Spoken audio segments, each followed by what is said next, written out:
Alright guys, welcome back to the channel. Definitely appreciate the support. I will try to make this quick. This is the using every NFL team's playbook series. And in this video, my opponent gets really pissed off. Gets really angry. So at the beginning of the game, and little does he know, I would assume he probably thinks that this is the scheme that I run in every game. But it's not. It's, as you guys know, I'm just picking every team and going with their playbooks and going from there. And it just so happened when you pick at the beginning of the game, they start you off in this tab here. So you see 3 plays, and usually you go to your formation, you go from there. But when I saw this, I'm like, hey, I see it from the pistol. So I'm like, hey, let me go to that formation and look at the other stuff in there. And I see it's from, I see another one double stack, right? So I decided to pick this, and then I see PAY cross, right? An air raid principle. So I'm like, hey, I kind of like what we got here, right? Only 6 plays, but you could build a scheme just from this and be a problem. And you'll see why. Right? I had no idea that the splits of the receivers would be as wide as they are when selecting this. So you'll see me do it here. And there it is. You see how wide we are here? Okay, so this will put a lot of stress on the defense. One thing I want to note is, this is really a Madden thing. I didn't notice this until I recorded this. There's just no way that this corner should be way over here, right? That's like the epitome of useless. It just doesn't make any sense. I just, so it is what it is. But anyways, with this particular formation, we stress out the defense to the max. And when you're in double high, there's only 5 in the box. So we could get a hat on a hat and run the ball, right? This would be a formation to where if I see double high, I would look to run. And if I see single high, then I would look to pass, right? So he's going to do something that, I actually learned from. Notice how, like, we're on the left hash. He decides to take one of these defenders and kind of put him like apex and the receiver and the tackle here, right? And it actually kind of works. And when you think about it, it makes sense because if at the snap of the ball we see that, right, and we count that as a box defender, he's really not in the box. But if we decide to throw out, he has less space to have to fight across to recover, right? As opposed to this defender coming all the way out here, right? And if he comes inside, then we can throw out. He has a lot of space to recover, right?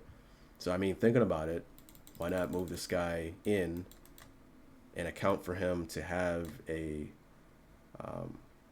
gap to defend, and then do something with the defensive line to obviously they account for the other gaps, right? Now, you would still be in conflict, but it would kind of lessen your conflict, being that you have less space to travel back if we throw like an RPO, right? So anyways, he does that, and I'm like, all right, I'm just going to throw it outside, right? Now, even in that situation, I mean, this guy should have clearly cleared him off, and we would have been fine, right? But that's just Madden for you.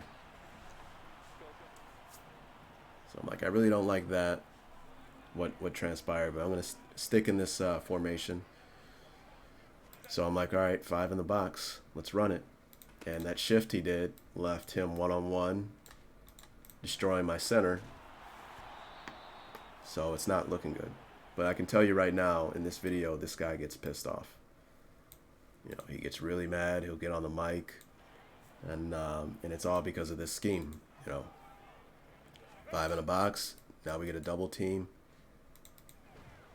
That guy gets rolled, right? So what I think happened is he made adjustments with his defensive line to like play zone out of their drops, off the defensive line. And when you do that in Madden, if you have less than 4 rushing the quarterback and we run the ball, then it's just easier for people to get pancaked, right? And he probably did that thinking that we were definitely going to throw the ball. But if you stay true to attacking where they're weak, even in 3rd and 13, I'm like, hey, I got to run it, right? So we pick up a really big gain, and that would be a win for the defense because it's 4th down. But this is Madden, to where we go for it on 4th down as well. So this is when I like, you know, hey, I gotta check into a pass here. And I check into the levels concept here. And it's just a simple read, you know, 1 to 2. We're just reading this defender here. And when I see him widen out like that, I know he's gonna come right across him. So I'm ready to fire that in. But even if I didn't, if I would have waited, we would still get a high-low read on this defender. You know, and that's the problem with playing like spot drop zone coverage. You know, all you have to do to attack that is just put players in conflict in the run game and in the passing game, and you can never lose. There, you notice how he brought him in, so now you're outnumbered to the outside, right? So you bring a favorable numbers advantage for the defense by bringing him into the box, but now you're outnumbered outside. And this is a defensive end, I think he flared out. And this is where he got really pissed, and he got on the mic, and he was letting me have it, you know. So I'm sorry, man. Hey, you know, it's in the playbook. So, you know, I won't run stuff to where I feel as if it's impossible to stop because of the coding of Madden. I just have the integrity to not run it, right? Because I just don't feel comfortable doing that. But this is something where you're showing obvious problems, like bringing them in here. You're 1-on-1 here. I mean, 2-on-1. It's just, you can stop a formation like this, basically what I'm getting at. So if there's a way to stop it, or at least slow it down and play it better, I have no problems with running it over and over again.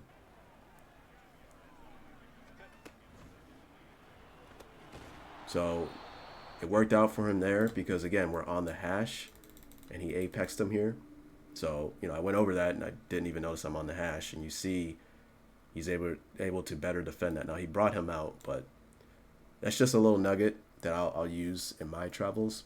You know, if I get a formation like this, I'll probably, if I want to stay in double high, I'll probably try to apex from the short side of the field, right? So we can get a numbers advantage in the box, keep a split field structure, and still properly defend, at least be able to better defend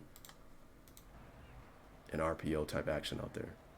So here, I mean, this is, I don't care if it's 3rd and 8. The box is just 5 in the box and safety's flared out. Like it would be a criminal to not run against this. We run it, cut back inside, and we get 12 yards. 2nd and 6. Again, soft box. He overplays, and we get a nice gain.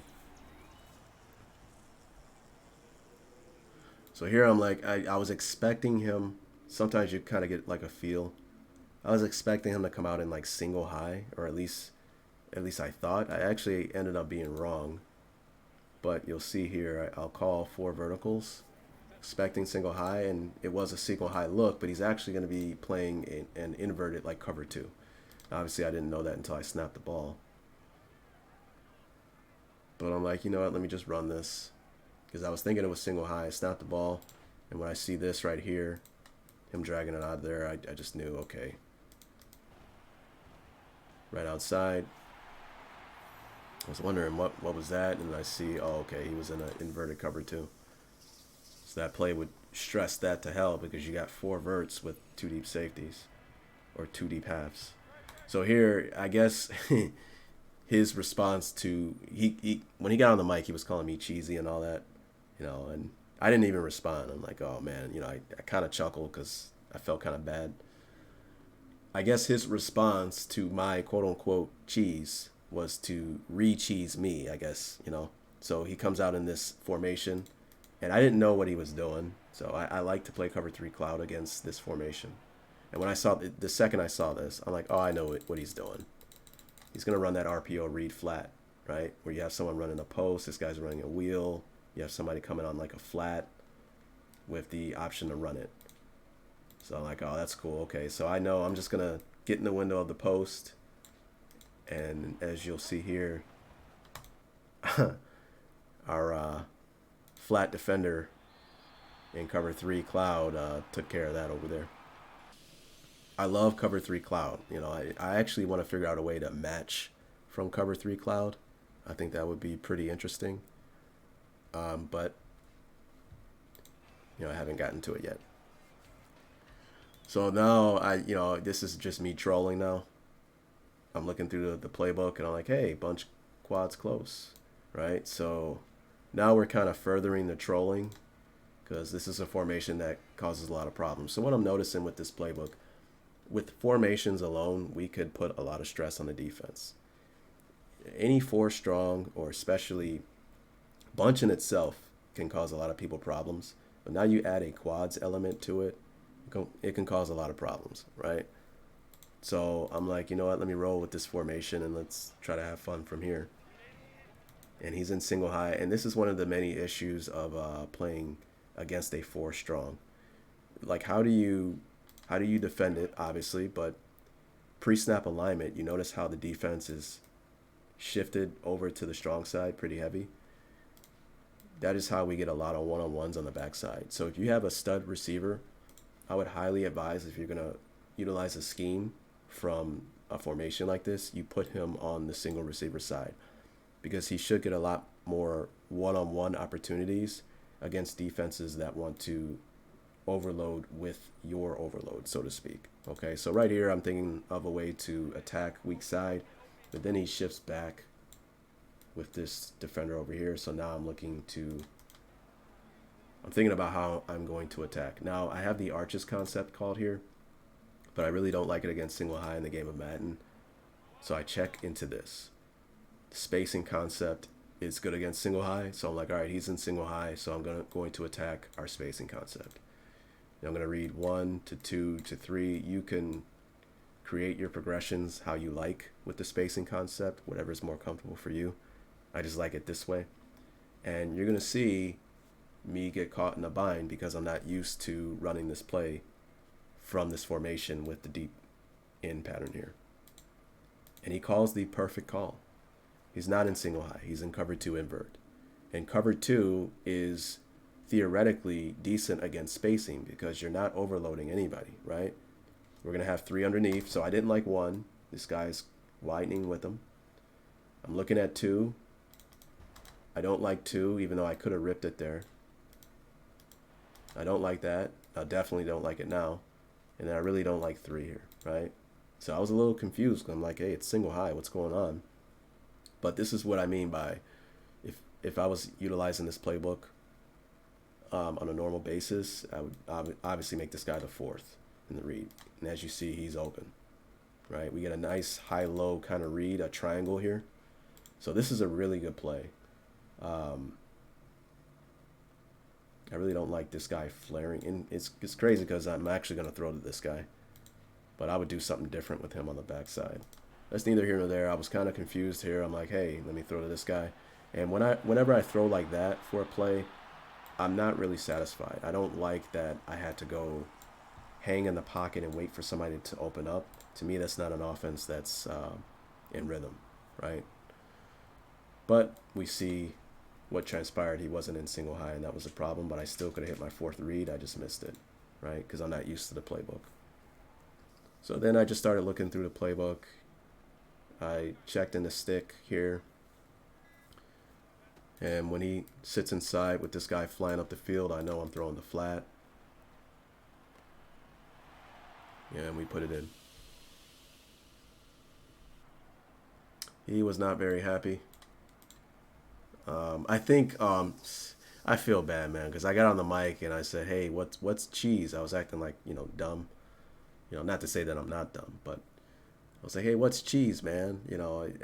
And then he just cut me off. He just started going off, But I said that because I didn't want him to quit.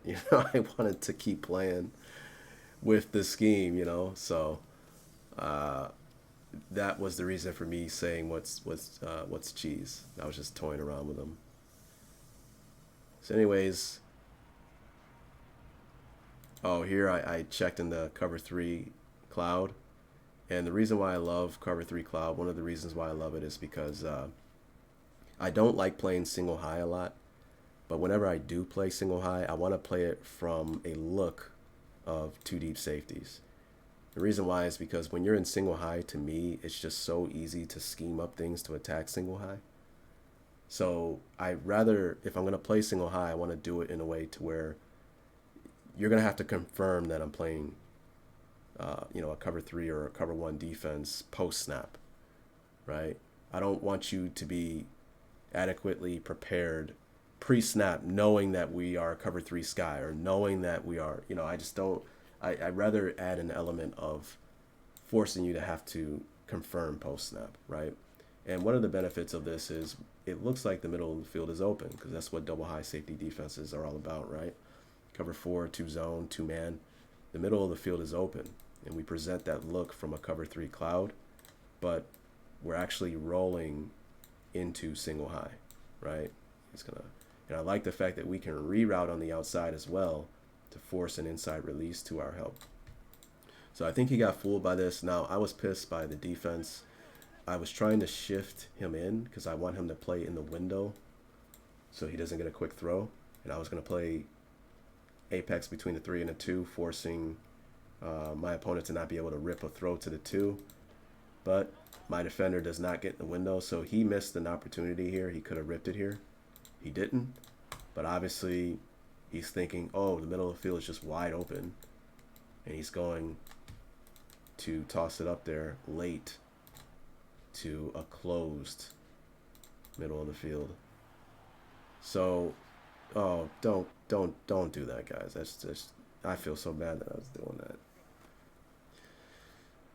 So he got me here, and he was excited. He was excited on that, so good job, man. He got me good on that. Not going to go over that play. Okay, so now we are in stress.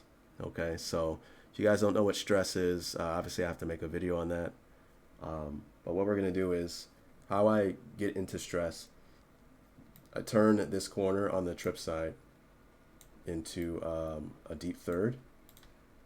And I like to move the safety further inside, and then we're going to user this player, and then we have rules that we have to abide by while in this coverage. And that's how I play stress. Stress is the same thing as stump. The only difference is in stump, this guy's playing with outside leverage on the number 2. In stress, he's playing with inside leverage. At least that's my vision of stress. I could be wrong, but definitely incorporate this into your game, because I've gotten so many interceptions from this particular coverage. Okay, and our rules are, I don't want to say simple, but we're keying the number 3. If 3 goes out immediately, then theoretically that's our responsibility. Oh, you have to call cover 4 palms when you do this. You have to call cover 4 palms, okay? And that's our responsibility, but we're not going to jump the flat right away. I got this coverage from Cody Alexander, and he says when this guy goes immediately out, then this guy, us, will play cough technique, and it's called curl over flat. We're going to hold the curl area, and we only go to the flat if the quarterback brings us to the flat with a throw. We kind of react to the throw to make a play. And it makes sense. He says, he teaches that in that particular instance, because if this guy goes to the flat, a lot of times it's because they want you to jump that, because they're going to have something coming over the top, right? The simple high-low, right? Now, if this guy goes vertical, then we get our eyes on 2 and 1. And if both are vertical, then we play inside leverage man on the number 2. Okay, where that changes in that particular instance is if one of these players were to go under, right? So we're playing. When we see under, then we play the under. Now, in real life, you got to think about where this player is inside leverage of the number 2. So how would he know that this guy's coming under, right? Because you're playing inside leverage right with this guy. You would get a call from the corner here. He would say under, or smash call, whatever. I don't know what they call it. And you would know, okay, I have the under, and this guy's going to take the over, right? Because he's in a deep, we change him to a deep third. It's not, in real life, he doesn't really play a deep third. He calls it like almost like a mod technique on the 1, but he apexes the 2 and the 3 if they both are vertical, and he kind of leans on the 2, right? But to kind of simulate it in Madden, we turn this guy into a deep third, okay? So in an instance, you're vertical, now we get on 2 on 1, and 1's under, then we take him, right? Now in an instance where we get something like this, well, we take the under because he's going to take the over, right? Now what we get on this play our 3 stays under, and we get a post and this guy up here. So what's going to happen here? Well, we're keying 3, and this is the benefit of stress.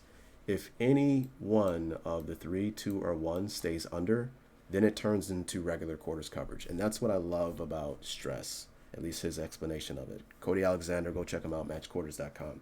Loaded with information. If any one of these defenders stay under, it turns into quarters, right? So we went over 1 staying under or 2 staying under, but if 3 stays under, right, we're riding this guy and then we take the under. And what happens for the 2? Well, this safety is reading 3 to 2, right?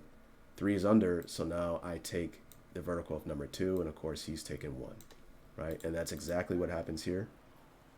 I'm reading 3, okay, 3 is not to the flat now, so I'm not playing cough. I'm looking at 2 and 1 now. And when I see that, now I know that's my responsibility. So I'm going to drive on this, knowing that the safety is going to take the vertical of number 2. And as you can see, my guy here was obviously looking for that. It's gone. We've taken it away. And the safety is playing inside leverage on the post, and our deep third is playing inside leverage on the deep go. Nowhere to go with the play, and we get a sack.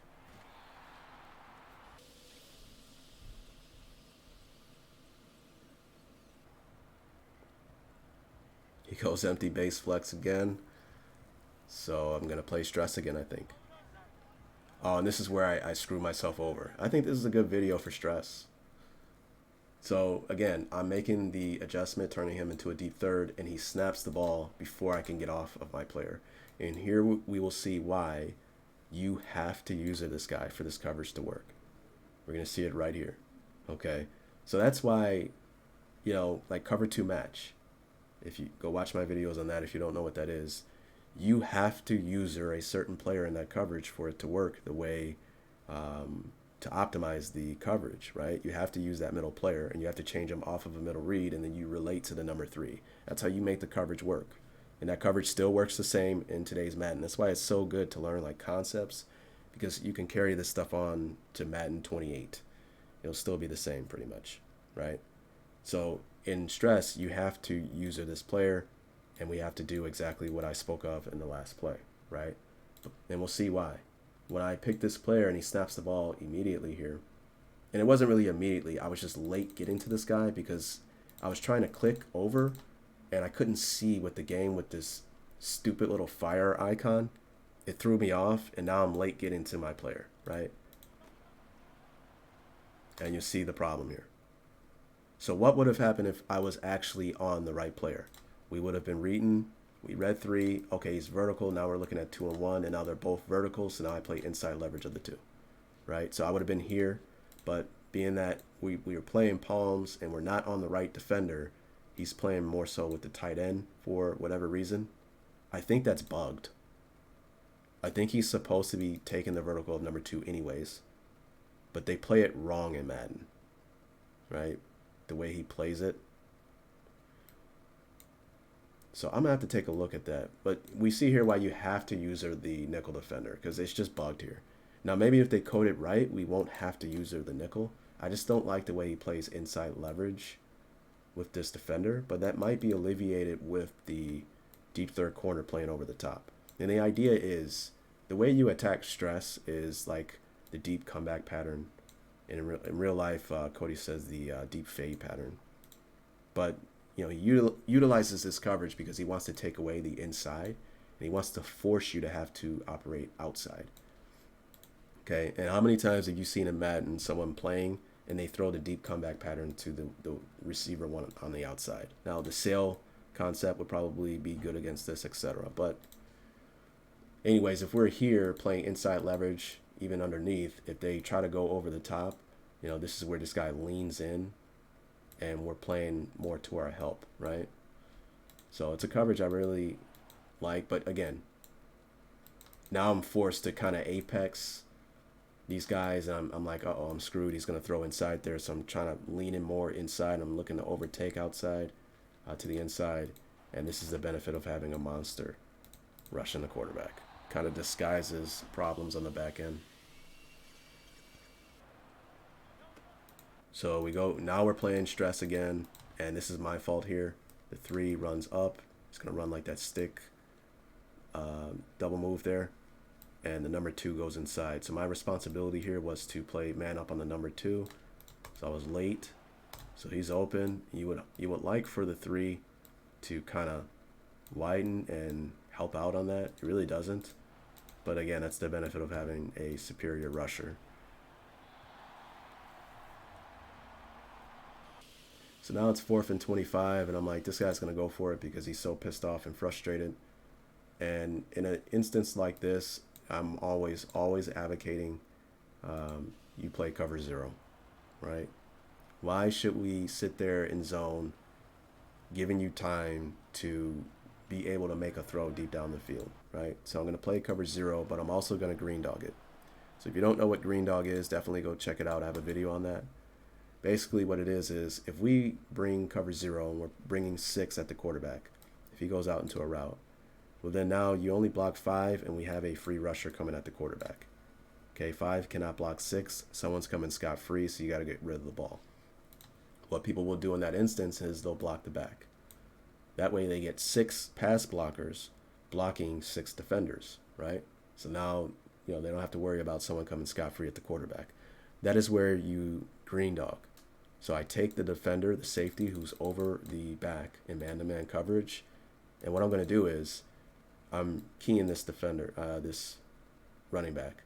If he goes out into the flat, well then now in a regular down and distance situation, I would widen with the flat and play him man-to-man. But in this situation, I'm just going to play up the field, knowing that if you throw to the flat, yeah, he'll be wide open, but we're just going to rally and make a tackle anyway. It's 4th and 25. Okay, but in that instance, if he goes out, well, we are rushing 6, so someone's coming scot-free. Okay, but if you do block the back and we're reading the back, well, now I'm just going to rush. So now we're bringing 7. You're trying to block 6 to block 6, but I'm man-to-man with the back and I see him block, so now I'm going to add to the rush. So no matter what, we guarantee a free rusher. That's what you do. That's what green dogging is all about, okay? Theoretically, this would never happen. If the quarterback were to dial up 10 pass blockers, obviously that would never happen. We're just talking in theory. The defense could still get a free rusher because we would just rush 11, right? And the reason why we're able to always have the ability to bring a free rusher in the numbers game is because the quarterback cannot block for himself, right? So that was my thinking here. And when I see this, I'm like, oh, let me rush, and now we get our free rusher here. And you gotta love in Madden how when you're playing cover 0, you are supposed to play with inside leverage. So these guys are doing a good job. But this guy gets cooked on the deep post here. And that's just kind of like criminal in this coverage. But thankfully, with our cover 0, we get another sack. Man, the Chargers got it. I mean, they got Khalil Mack and crazy. It should be crazy at Madden. So anyways, now I'm furthering the troll gameplay. So now I'm checking into another formation that can cause a lot of problems against a defense with our bunch out wide. Oh, and this is 4 strong. Yeah, I was trolling, man. This is pretty bad. I'm not going to lie. 2 guys out here. 2 on 2. You're tucked in. Go outside. He was not happy at all. I'm sorry, man. This is brutal.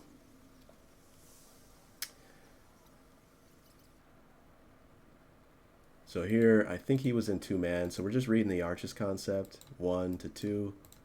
1 goes inside. Look how I stepped back into the pocket, kind of. Going to 2. I could have hit 1. You got to love how he's running the concept. And instead of running like on the post the way he's supposed to, he kind of flattens it out. So he's like almost running in, right? So that could have been a bigger gain. Now it's 4th and 4. I'm like, I'm just going to go for it. So then I get more into like a spread look. And you guys know I'm most comfortable in formations like this. And now I'm reading and it's 2-man. One of you guys, KB Ghost, just made just a perfect comment. about how when you're in spread, it's harder to disguise coverage.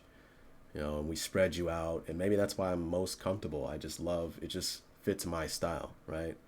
I like to be able to tell what you're doing, and then I can check into the optimal way to attack it, right? I'm more of a like a pre-snap, post-snap read type guy in Madden. So when I see two man, I'm like, hey, you know what? I can check into that Slout concept that I went over, right? And just make sure my three is running out to run out this guy out of there. So I'm like, yeah, that's what I'm gonna do that. Now here, I contemplated checking out of this because he brings the safety down. If you're playing two man and you're supposed to play over the top, deep half, well, now we can try to exploit the fact that you are down here in the box and try to go over the top. But I was like, I'm just gonna stay into this slop concept. I definitely should have thought about it here, right? But what if they're playing like the bail technique? I could have had something dialed up if you were in bail, deep out. If you're not and you're pressing, deep fade. But we'll just run the Slout concept. And 3 takes the third defender in out of there, and now the window's wide open. It seems almost as if we get a nice little rub here, and we fit it in there for a first down.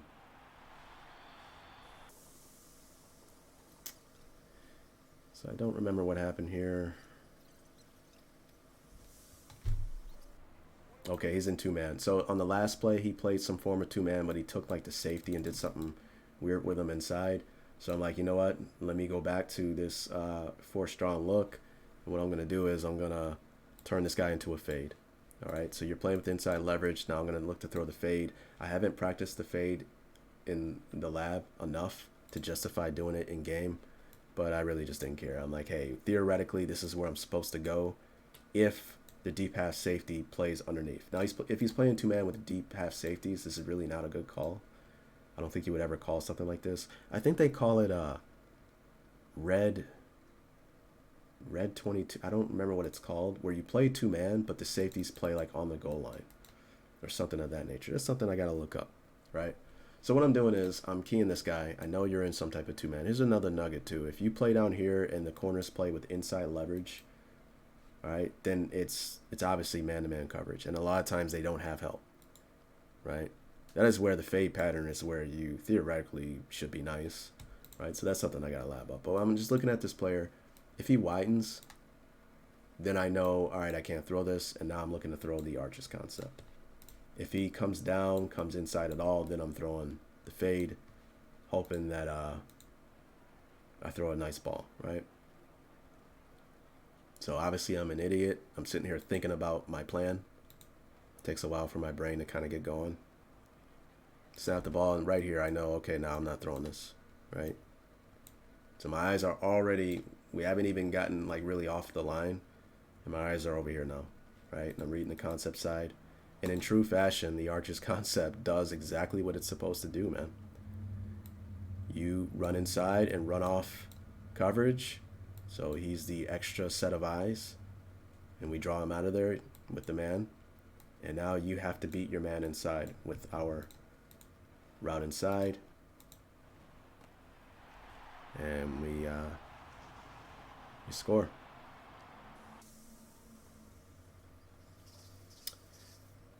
So, you know, I don't think he was too satisfied with... I don't remember what happened here. Oh, I remember. Oh man. Yeah, it got pretty bad. I thought he was done here. I thought he was gonna quit.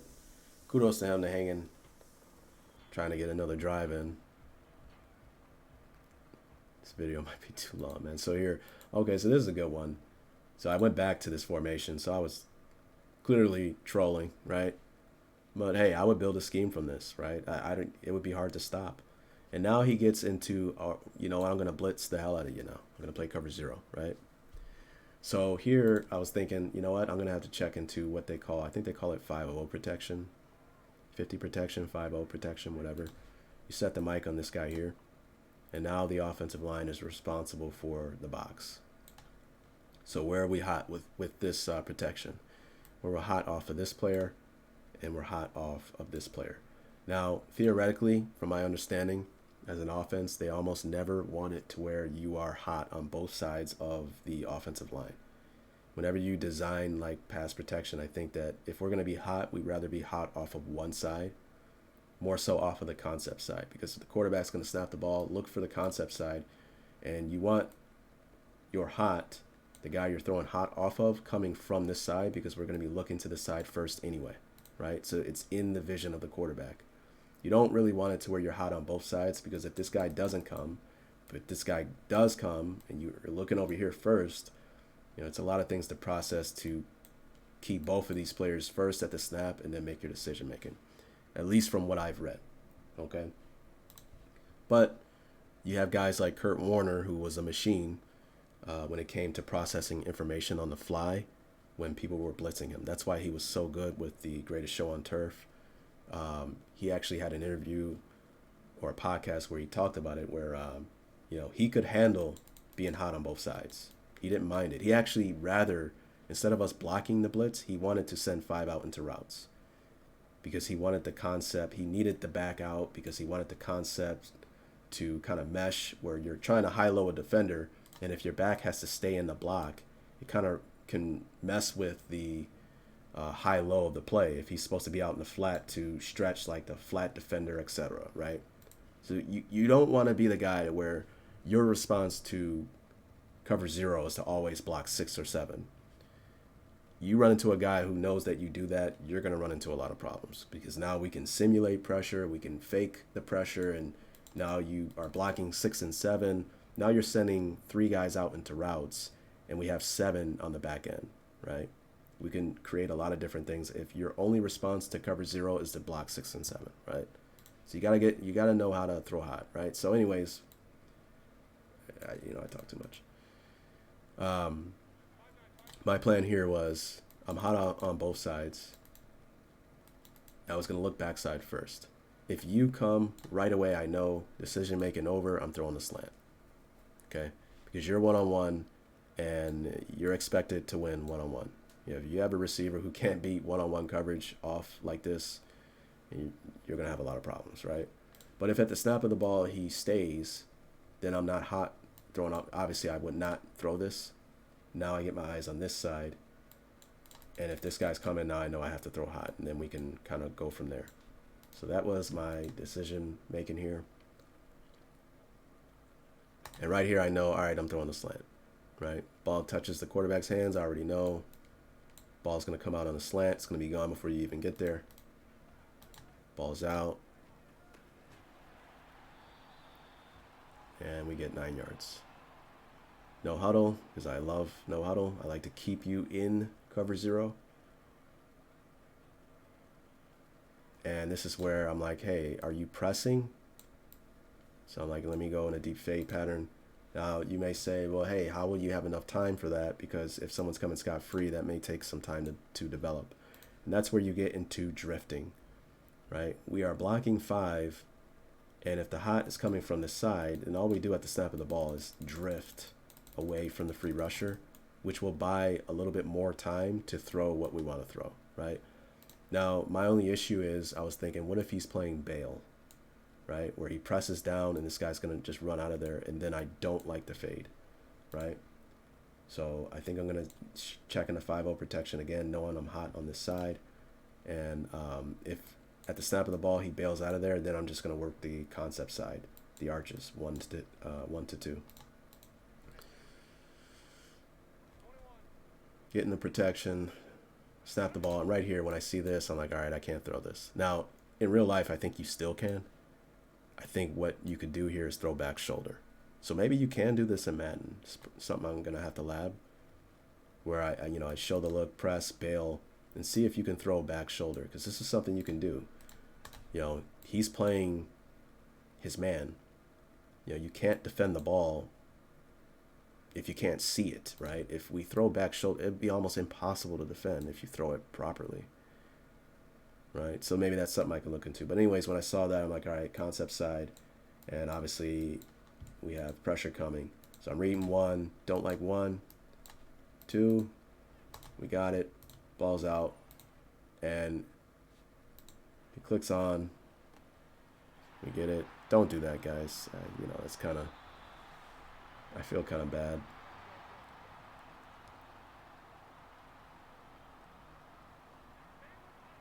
So here I check into our play that we ran earlier, and I'm going to set him as a mic, so we're blocking the box again. It's 5-0 protection.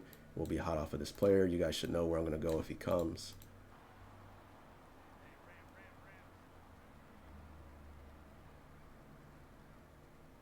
All right, we know where we are going with the ball. That's bad accuracy there. So that's another thing too. I mean, some people think, well, he caught the ball. It's no. Had he have put it more in like in stride to where he wouldn't have to slow down, he could have took that up the field for a touchdown. You know, that's what made to me Aaron Rodgers was so great in his prime. Like he would throw guys, I mean, in stride where they don't have to break stride at all. They're running full speed and the ball just, I mean, they don't have to stop at all, right? And that's how he would he was just too good. You know, I hope he comes back. So anyways, I check into this play because I'm like, all right, I want to attack the deep middle of the field because this guy's just blitzing me all the time. Anytime I run into somebody who wants to play cover zero all the time, obviously I'm looking to attack deep middle of the field. Now, obviously with 5-man protection and someone coming scot-free, you're not going to have a lot of time to throw the post. And again, that's where you get into drifting, right? But with this formation, I figured, hey, you know, I can actually block the tight end. So I check into 5-0, and then I'm going to block the tight end here to get 6-man protection. And the reason why I don't like to block 6 when I'm trying to throw the post on most formations is because a safety who's off playing man-to-man, when he sees him block, then he will play deep middle or deep half, you know, and get in the window of the post, and it kind of defeats the purpose, right? So you want to be able to throw the post even though you are in 5-man protection. And the way you can do that is by knowing who the free rusher will be before you snap the ball and drift away from him, right? You won't be able to do that if you don't know how the slide is going to work based upon who you set as a mic. That's why it is kind of important to know what's going to happen based upon who you set, right? So here we should be responsible for these 5 plus this guy here, right? But he's going to play mix and match. Guy's going to drop out of there, but it's still cover 0. And look how I naturally was drifting this way, expecting someone coming free over here. Our center just was thinking about something else. He wasn't even interested in blocking on that play. That's fine. Deep middle of the field open against cover 0. Beat him on the post. And I think my opponent had enough. I felt kind of bogus because I was like, hey, man, check out my channel, bro. You know, I wasn't saying it mean. You know, I was just like, hey, you know, I'm sorry, man. You know, it is what it is. So, you know, I hope you guys got something from this video. What I've noticed with this playbook is, you know, you can build some pretty cool stuff with bunch, 4 strong, the double stack. And I didn't even get into the rest of the playbook. I didn't really have a chance to because I was trying to play with those 2 formations. So I'll leave it at that. I hope you guys got something from the video, and I hope you keep coming back, man. Peace.